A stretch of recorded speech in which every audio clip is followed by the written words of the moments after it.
Welcome back everyone, it's Evan57 here. We are back on Neverwinter on the Xbox One. Today I have another farming video for you. And this is all about farming in the Well of Dragons. It's a limited time event area. And I'm going to go ahead and show you on the map. Basically, it is the upper left-hand corner. And we're going to be farming, well, pretty much everything. So now, as you can see, I've got all these gem-studded platinum chalices, jeweled platinum statuettes, and greater scrolls of identification. We'll be farming those, as well as rank 4 enchantments of various kinds, and multiple different refinement point stones. So just real quick, what you're going to need for this, level 60 character. As you can see, I'm using my level 60 control wizard. You want a PvE character, and you want a character that's a high DPS, which is a damage per second, ideally capable of hitting multiple characters or multiple enemies. So perfect class for this is something like a trickster rogue, hunter ranger, great weapon fighter, and control wizard. But whatever class you are, same thing works. So there's actually 2 separate farm spots here, or circles, all in one area. And this is going to start off here. You will need, just going to show you, you're going to need the Dragon's Horde enchantment, at least one of them. That's going to allow you to get the refinement point stones.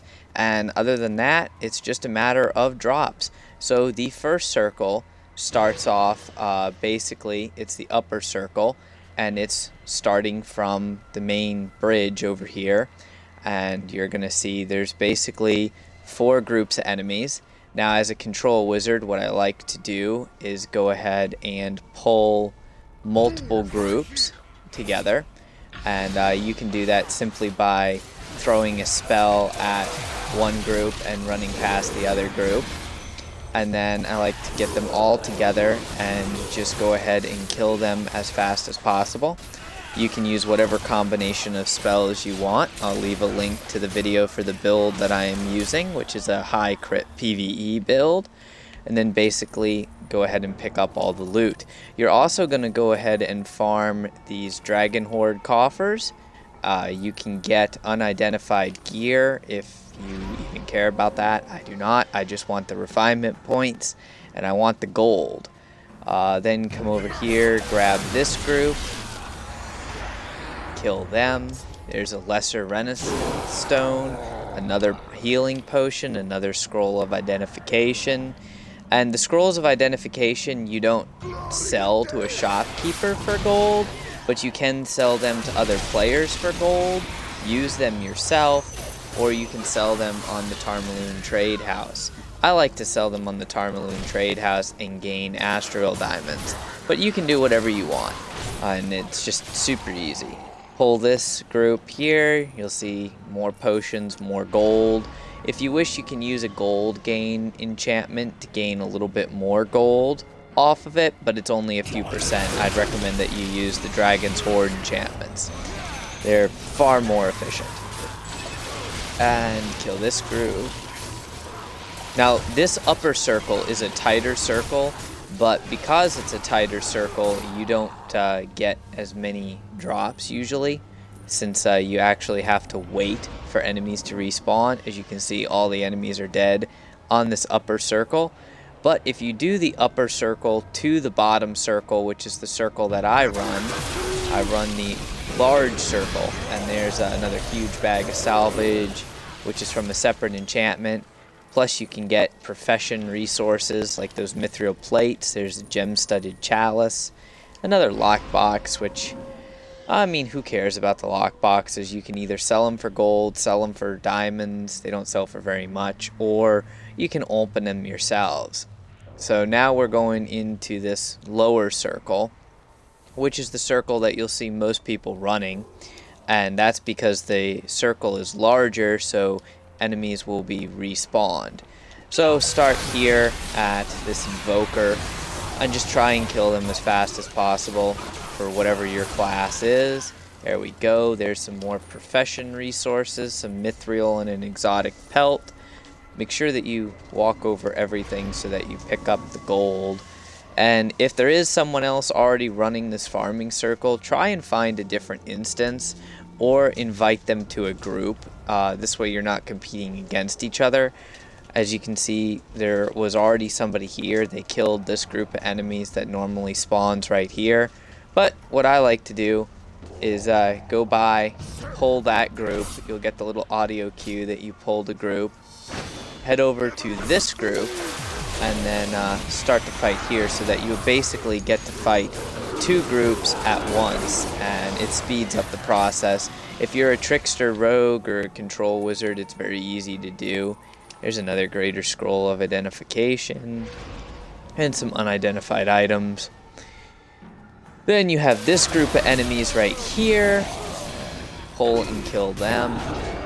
As you can see, there's a guardian weapon fighter here running with me.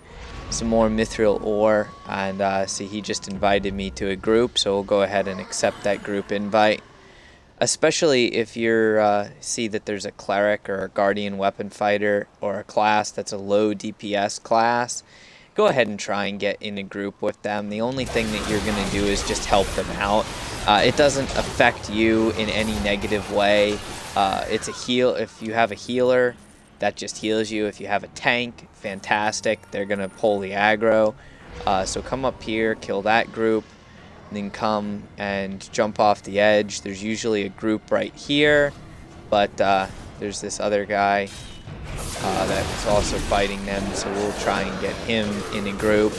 And also, if you're in a group, when one person walks over to gold, everybody in the group gains it. So if you're using this farm for gold, that's a very, very good benefit to actually be in a group. So as long as you do damage to them, like for the control wizard, we just lay icy terrain. There's a flawless sapphire. That's very good. You can also pull groups of enemies easier than a tank can because you have the ranged abilities. So that's very good, very easy. And once you finish that circle, see, he just picked up that gold that I wasn't near, so it makes you be able to do this a lot faster. Go ahead and come down here and kill this group. The only thing you're looking for really in this is the refinement point stones and gold. There's no real point of doing anything else per se, so don't even bother picking up the unidentified gear. I think it's just a waste of time. You could pick it up if you really desperately wanted to, but I don't see the reason in doing so.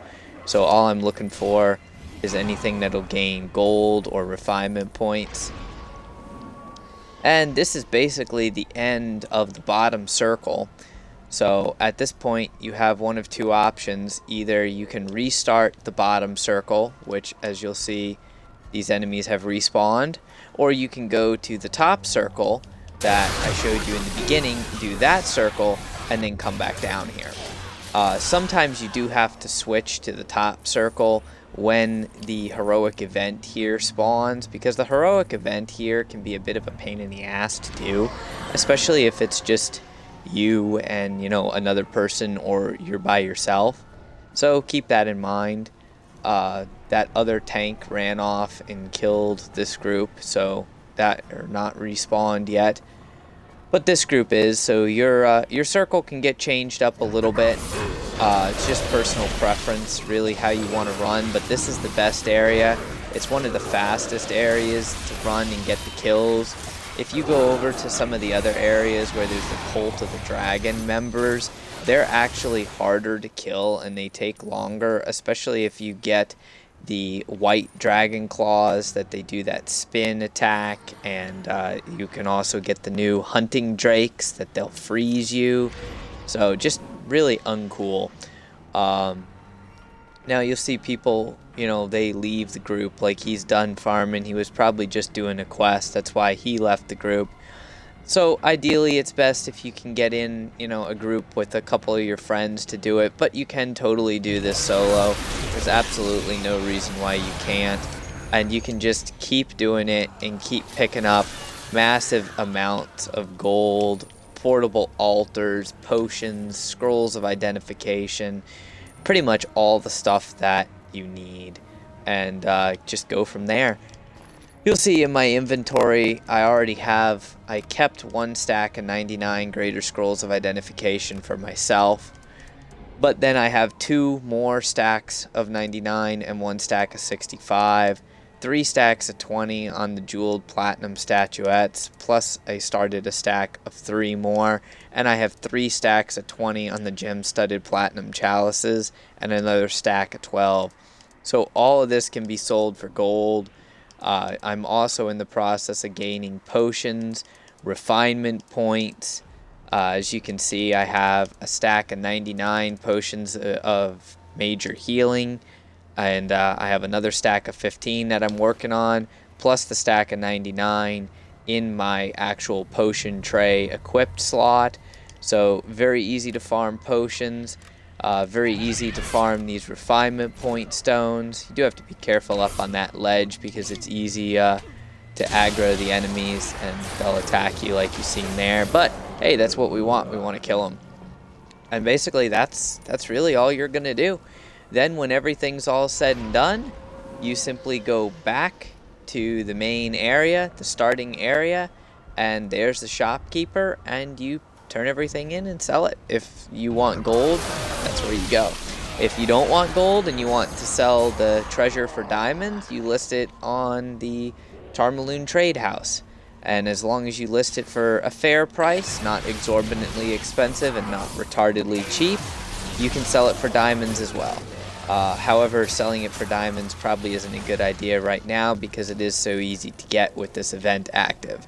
So as you've seen, got another Peridot, that's 500 refinement points, or with the double refinement point that's active, that's 1,000 refinement points. So with all the refinement stones, just the refinement stones that I have, with the double refinement event active, I have over 1 million refinement points. I've got more potions than I know what to do with, and I've got 207 gold. So I did have a lot of gold before I did this, started farming, but I've been farming it for a couple hours the first day it came out and several hours today, and built up all those extra things that you see there. So if you have any questions, comments, want somebody to run this to farm with, anything like that, post a comment, send me a message on Xbox Live, whatever, let me know. I'll get back to you as quick as possible. Otherwise, smash the like button and subscribe for more content. So thanks for watching.